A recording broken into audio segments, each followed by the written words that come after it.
cash flow. Cash flow. Cash flow. Of course, cash flow.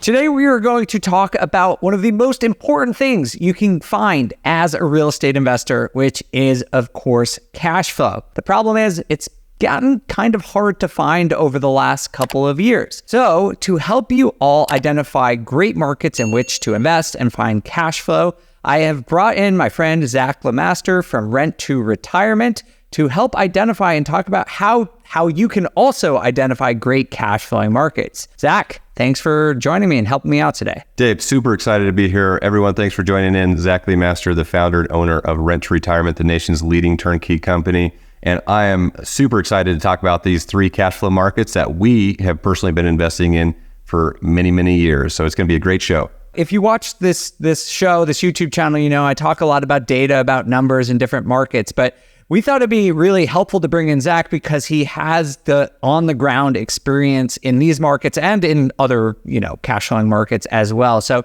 hopefully today we're going to be able to encourage you and empower you to go out and find great places where you can invest in real estate today, even with high interest rates, and earn an excellent cash on cash return. We're going to pick three of the top cash flowing markets in the entire country and talk about why we think they are good places to invest. It really has, honestly, just based on some macroeconomic factors, become really difficult to find cash flow just off the MLS or, just in any given market. It's pretty difficult if you were just, to pick where you live and to find some cash flow. Have you noticed that as well? Yeah, absolutely. There's a lot of things changing. We're obviously all aware of the interest rates increasing over time, but that is just one of many things to consider. We really haven't seen in a lot of the markets, at least that we invest in, we haven't seen a large correction in price points. And so, we see price points increasing, interest rates increasing, still strong demand. And so it becomes more and more challenging for investors to find the numbers that they're looking for. And do you think investors are still as interested in cash flow as they were a couple of years ago? We always hear this debate about what's more important, appreciation or cash flow. And I'm sure you're talking to investors all day, every day. Is it still on everyone's mind? I think so, Dave, because going back to the fundamentals of real estate, we have to invest in cash flow, right? That's how we kind of remove, I think, some of the risk long term. Now, of course, we're all aware of the benefits of real estate through appreciation and using leverage and tax benefits and depreciation long term. But at least one thing that we know is true to be successful in real estate long term, and that's fundamentally to invest where you have positive cash flow and build everything off of that. So I think so. It's just, as you mentioned, harder to find these days. I 100% agree, Dave. And so that brings us to the point of discussing the markets where people need to be looking to find the adequate cash flow. Do you have any regions that you think are hotbeds for cash flow? It's interesting thinking about the United States, and we invest internationally as well. I know you live, across the pond there. So I do. It's interesting when we look at the United States because it's such a large country with so many different geographic areas to invest, right? In so many different states with their own economy, their own laws, taxes, and everything. And so I think it's really important. We can't really look at national averages a lot of times because there's so many different regional areas that have their own micro market, right, that we have to focus on. But to answer your question, where we've seen the most success and where we continue to invest for over a decade now is really two geographic areas, and that is the Midwest. Those are pretty good cash flow areas, which are kind of your bread and butter stable returns. And then the Southeast, we all know that there is a population growth down to the Sun Belt for multiple reasons, and that's not slowing down. All right, well, I'm glad we're seeing the same thing, that those are the best hotbeds. And within those within those broader regions, Zach and I basically collaborated on picking three markets that we like. So I did sort of a high-level analytical view of the whole country and picked, identified a list of markets that have a good rent-to-price ratio. It's a great proxy for cash flow. If you're not familiar, basically all you have to do is divide 1 month of rent by the median home price in the area, and that gives you a rent-to-price ratio. The higher, the better in terms of cash flow. Basically, it's not a perfect proxy for cash flow, but when you're looking at areas on a sort of this large metro level, it is a really good way to sort of filter through different markets and pick ones that have good potential for cash flow. So I did a big list of those, and then Zach, because he has a lot of intimate knowledge of these areas beyond just sort of these high level numbers, we sort of picked 3 markets that we think are good potential places for cash flow. And with no further ado, we are going to get into them. So our first market today is Cape Coral, Florida, and basically that whole metro area. I know that also incorporates Fort Myers and a couple other places. Of the 3 on our list, it has the lowest rent to price ratio at 0.75, but that is still pretty solid. I know a lot of people think about the 1% rule and that it has to be, 1% rule. If you watch me on YouTube, I've been saying I don't think that's true for many, many years because this is the average for the whole city, right? So that means that there are still deals in this city that are better than that and that are worse than that. And so when you look at it, something with a 0.75 rent to price ratio, to me at least, I still think that there's pretty good cash flow. And I'm seeing a median sale price at about $400,000, which is about the national average right now. So that got me interested because obviously Florida has a lot of growth. And so anywhere to me in Florida where you can find cash flow is great because you are really going to have that opportunity for long-term appreciation. What do you think about this area, Zach? Well, we absolutely love Southwest Florida. This is an area we're probably the most active in, particularly in the build-to-rent space. And this would, as you mentioned, would be inclusive of Lehigh Acres, Fort Myers, Cape Coral. It would be interesting, Dave, to look back at the rent-to-price ratio over the past three years, I would think, because what we've personally seen empirically through doing build-to-rent projects here is that we've seen a crazy increase in appreciation, both in market values and rents. And so there probably is a little bit larger discrepancy now because the home prices have taken off beyond what the rents have been able to catch up to. So I feel like this statistic would have been a higher rent to price ratio maybe a year or two ago. But generally speaking, Cape Coral is an excellent area in Southwest in general. We see a ton of people moving to this area. I think Florida had a 2% population growth this past year, which beat out, I think, Texas for the first time in many years. But there's, it's an area where you can be in the path of progress where, hey, for a average of the house price around the national average, that is going to have a 0.75 rent to price ratio in an area that's growing both in rents and in values. I think this is a solid bet, a solid place to invest. We've been very active here and plan to continue. What are the main industries and economic drivers in that area? I know what's going on in Tampa and Miami, but I'm not as familiar with the economy of that area. So really Fort Myers would be the major employer area. And if you look at a geographic map, you have more coastal west would be Cape Coral, and then you have Fort Myers and Lehigh Acres on the other side. Fort Myers is really the main employer area. Interestingly enough, with how much construction has gone on in Southwest Florida, construction is the number one industry. Yeah, that makes sense. We've seen that in the past as well, because it has been a cyclical market as well, where there's been some booms and busts in this area. And so I think that's also an important thing if you're considering investing in this area. Like, what are the contributing factors to continue the construction industry? And is this going to be a stable market? I personally think so, just based on the population growth and the discrepancy between supply and demand. We've also seen construction move extremely slow, which is contributing to that discrepancy. In addition to that, it's a large distribution center. Amazon has one of the largest centers in Fort Myers. Also, there's healthcare. And then I think the major employer in Southwest Florida is Publix, in addition to that. But construction has rose to the leader industry now. Do you have a general sense of what kind of cash on cash return investors can expect in the area? I do, but this is specific to build to rent properties. So generally speaking, like what we would build would be a single family in that anywhere from 300 to 350 range.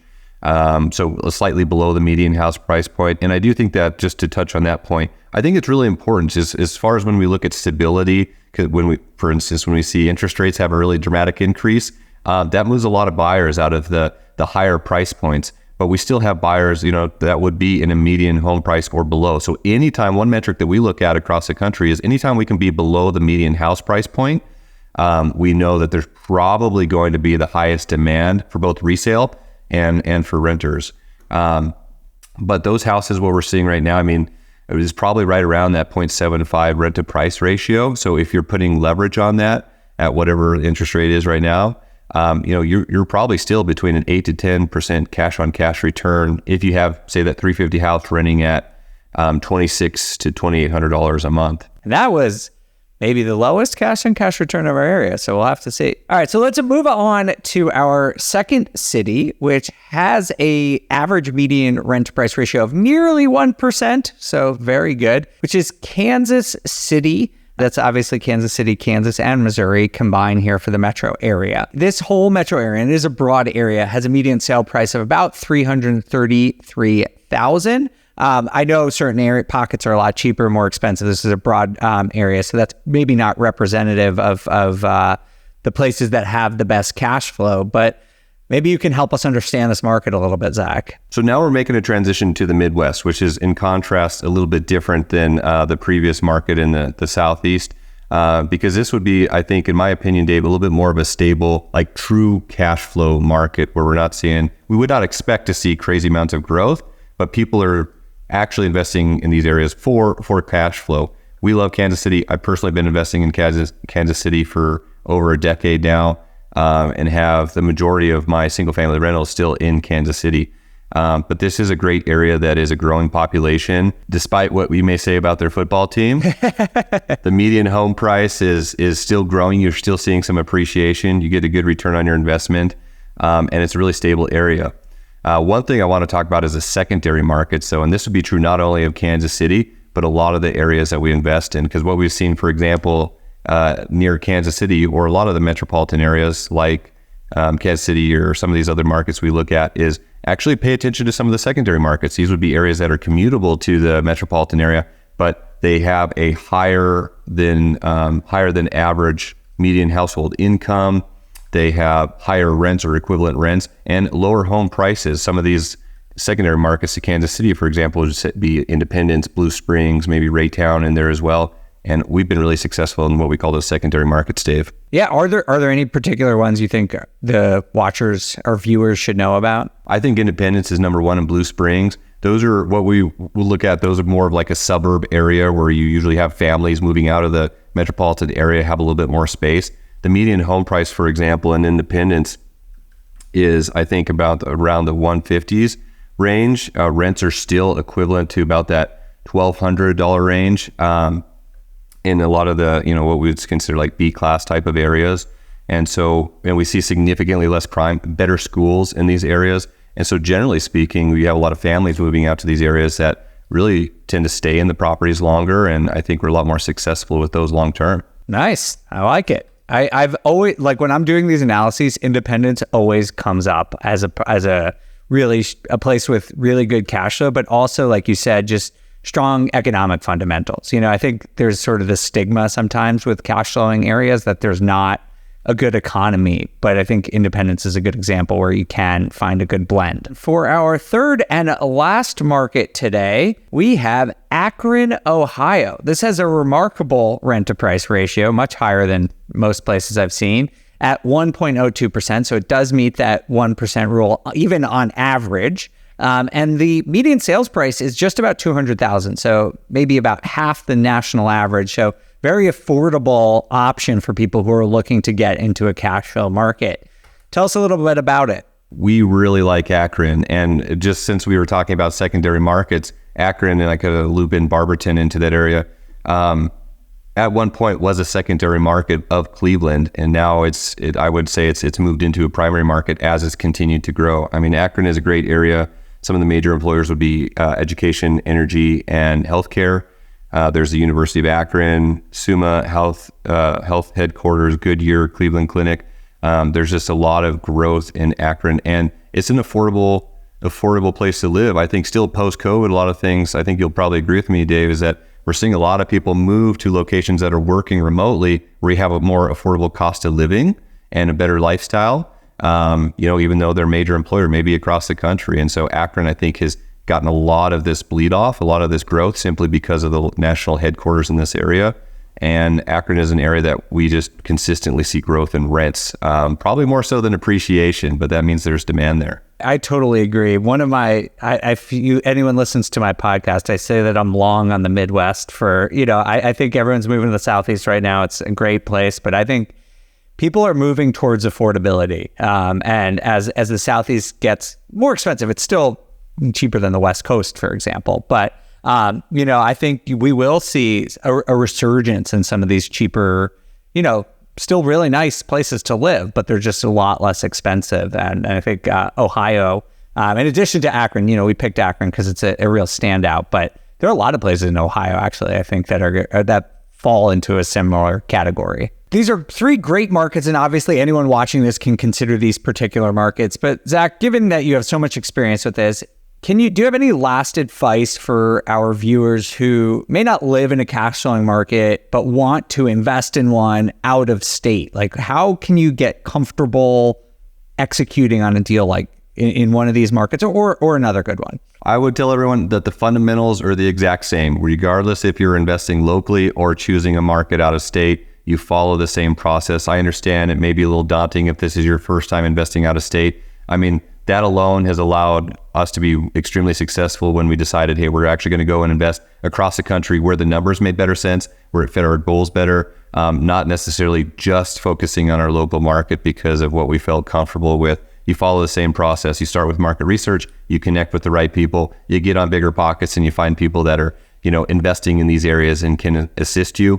And then you ultimately just invest and you figure it out, right? But we're paving the path, Dave, to try to provide the data points for people to start their research, but you just follow the same steps and the fundamentals of real estate. And remember, if you're investing for cash flow, and you follow the right metrics, everything else will fall into place. All right. Well, Zach, thank you so much for joining us today and providing your color and real life expertise to match with the data and all the numbers that we often talk about here on our YouTube channel.